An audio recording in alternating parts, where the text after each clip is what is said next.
শুভ সন্ধিয়া জনালো সকলোকে লগতে আমাৰ ভিডিঅ'টিলে আপোনালোক সকলোকে স্বাগতম জনালো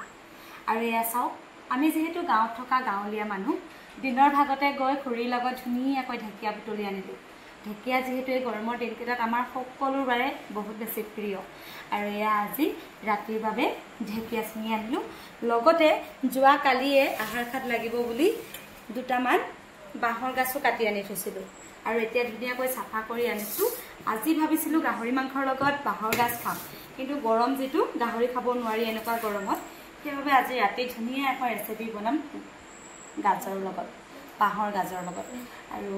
এয়া ধুনীয়াকৈ এনেকৈ কাটি লওঁ কোনে কোনে বাৰু খাই ভাল পায় মোৰ যে বহুত বেছি প্ৰিয় বাহৰ গাছ লগতে আকৌ চানা বা মটৰ আৰু ৰঙালাও ইমানে বেছি ভাল লাগে কিন্তু এতিয়া খাব পৰা নাছিলো কালিয়ে খাম বুলি ভাবিছিলো কোৱা নহল আৰু আজি যেহেতু আহাৰ খাত লাগিছে আজি পৰাদি হেতু কাটিব নোৱাৰো সেই কাৰণে কালিয়ে কাটি থৈছো আৰু এতিয়া এখিনি ধুনীয়াকৈ কাটি লম আৰু এয়া ধুনীয়াকৈ মোৰ কাটি মিলি লৈ ললো দুটা সৰু সৰু গাছ ইমান ধুনীয়াকৈ কাটি ললো সৰু সৰু কটাৰিয়ে তেনেহলে এতিয়া পাকঘৰলৈ যাম পাকঘৰ গৈ বনাবলৈ টাইম বাহৰ গাছখিনি যেহেতু অকণমান বইল কৰি ল'ব লাগিব আৰু বাহৰ গাছখিনি বইল কৰি নললে অকণমান টিটিকি আহে সেই কাৰণে পানীত দিলো নিমখ দিয়াৰ পাছত ধুনীয়াকৈ ধুই থোৱা বাহৰ গাছখিনি কুকাৰত দি দিম তাৰ পাছত ইয়াত মই তিয়াই থৈছিলো বুট চানা আৰু মটৰ ইয়াৰ পৰা অকণমান দি দিম কিন্তু মটৰ দি খাই বেছি ভাল লাগে কিন্তু মানুহজনক ক'লো যে চানা আৰু মটৰ দুটাই দি দিয়া বুলি সেইকাৰণে ইয়াৰ পৰা অকণমান দুটাও দি দিম আৰু বাহ গাছখিনি সিজা মানে চিচি মাৰা মানে ইমান দেৰি মই ঢেকীয়া অকণমান কাটি লওঁ ইমান ধুনীয়া নহয় ঢেকীয়া কেইডাল মুখ খা গৈ আছে আৰু সেইকাৰণে খাই দিওঁ আৰু মানে ঢেকীয়াকেইডাল অকণমান ধুনীয়াকৈ সৰু সৰুকৈ কাটিলে খাই ভাল লাগে আৰু ঢেকীয়াখিনি এতিয়া যিহেতু ভাজিম সেইবাবে তাতো অকণমান বুট দি দিম বুট দি দিলে খাই ভাল লাগে ঢেকীয়াৰ লগত দেই বেছি নহয় একেবাৰে কম টেষ্টি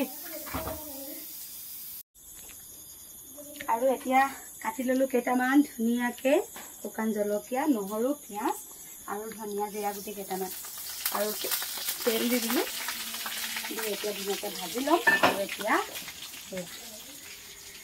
ল'ৰাটোৱে বহুত দিনৰ পৰা কৈ আছিলে নিউটলা খাম আমি যিহেতু নিউটলা নাখাওঁ আচলতে চয়াবিন আৰু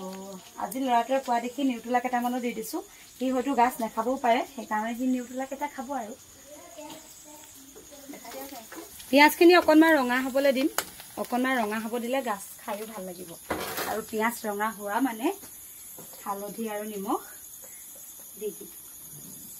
হালধি বেছি সৰহকৈ দিব নোৱাৰি যিহেতু আমাৰ ঘৰৰ হালধি একেবাৰে কম পৰিমাণে দিব লাগিব বইল কৰোঁতে মই যিহেতু নিমখ দিছোঁৱে সেইকাৰণে কম পৰিমাণে নিমখ দিছোঁ